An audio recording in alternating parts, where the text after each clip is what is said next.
Salut à tous les amis, j'espère que vous allez bien. On se retrouve aujourd'hui pour une nouvelle vidéo, ce samedi 20 septembre. Vidéo spéciale sur l'économie du Barça. Et évidemment, il y a eu une information, hein, sinon je ne vous aurais pas sorti une telle vidéo.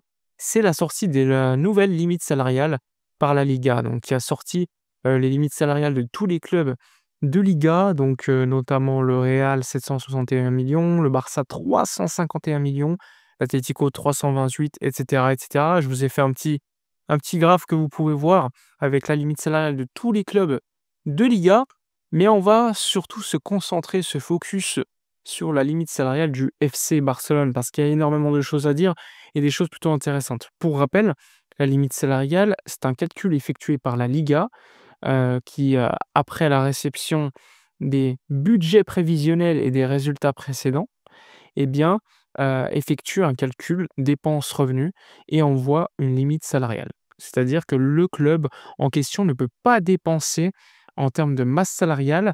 La masse salariale en Espagne, c'est prime, salaire, amortissement, transfert annuel. Eh bien, le Barça et tout autre club espagnol ne peut pas dépasser cette limite fixée par la Liga.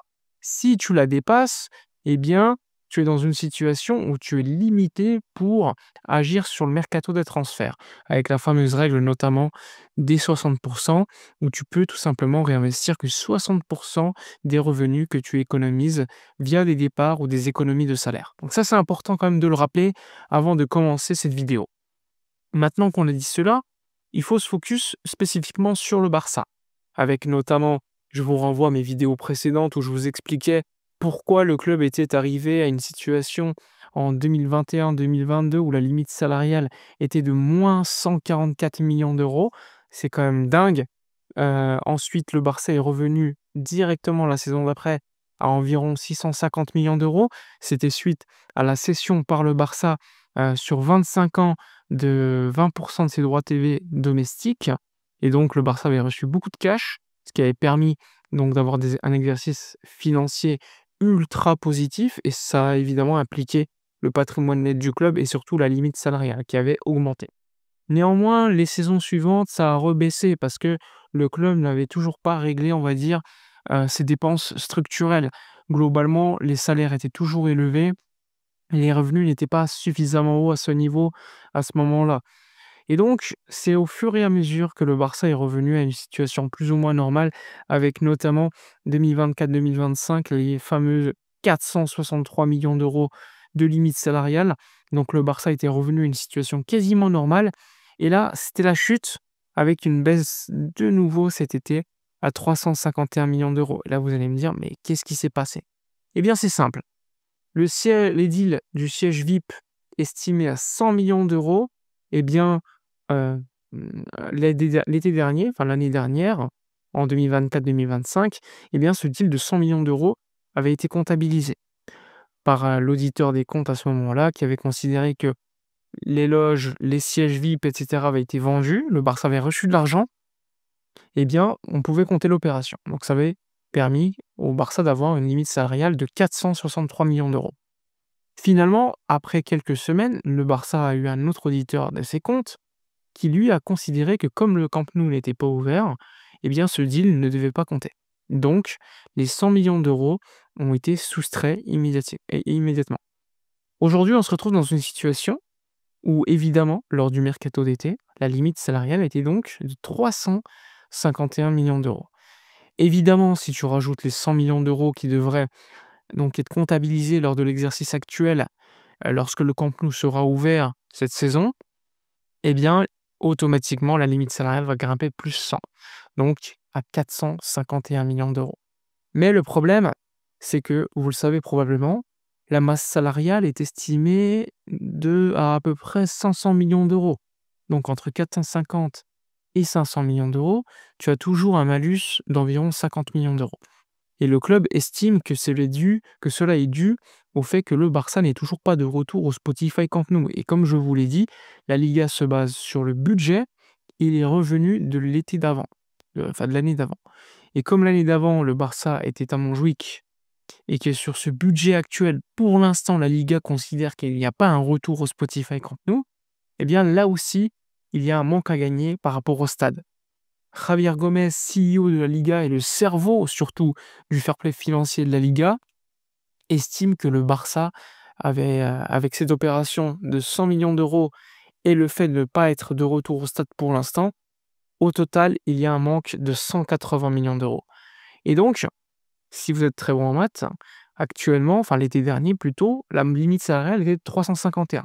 Si tu ajoutes 180 environ de limite salariale due au retour au stade ou encore au deal des sièges VIP, eh bien 351 plus 180, tu arrives à peu près 530 millions d'euros, ce qui est supérieur donc à peu près la masse salariale budgétée sur la saison qui est d'environ 500 millions d'euros. Mais évidemment, il faudra patienter les revenus, le budget qui va sortir dans quelques semaines. Il faut également rappeler que le FC Barcelone est un club avec énormément de sections sportives, que ce soit le football féminin, le handball, mais également le basket et d'autres sections qui sont comptabilisées dans la limite salariale et la masse salariale de la Liga. Il faut savoir que environ 90 millions d'euros de la masse salariale du Barça est due aux sections. Les sections, mais également aux centres de formation. Donc ça aussi, c'est un élément qui est comptabilisé dans la limite salariale et la masse salariale, que le Barça et d'autres clubs espagnols voudraient supprimer, parce qu'ils estiment que cela ralentit les investissements, par exemple dans le foot féminin ou dans d'autres sections. Donc c'est un sujet qui va être traité lors de la prochaine assemblée générale de la Liga avec tous les clubs, parce que, je le rappelle, c'est des décisions collégiales qui sont prises pour modifier ces règlements. Et si le fair play financier en Espagne est comme ça actuellement, c'est parce que tous les autres clubs l'ont voulu. C'est quand même important de le rappeler. Donc, situation actuelle, 351 millions d'euros de limite salariale. Le Barça dépasse de plus 150. Donc, on est à moins 150 millions d'euros pour revenir au 1 pour 1, en tout cas à la fin du mercato. Si tu ajoutes le deal des sièges VIP qui sera comptabilisé un jour, que ça soit dans 3 jours, 4 jours, dans 2 mois ou dans 6 mois, ça sera le cas. Donc il faudra ajouter les 100 millions d'euros, mais tu auras toujours un malus de 50 qui lui dépend énormément du retour rapide au Spotify Camp Nou, aux bons résultats sportifs ou à la vente ou certains joueurs qui partent ou de la baisse de la masse salariale. Pour cela qu'un joueur comme Lewandowski pourrait partir l'été prochain en fin de contrat et permettre une baisse d'environ 40 millions d'euros de la masse salariale que pour lui. Voilà pour faire simple, pour tout simplement simplifier au maximum possible ce sujet de la limite salariale.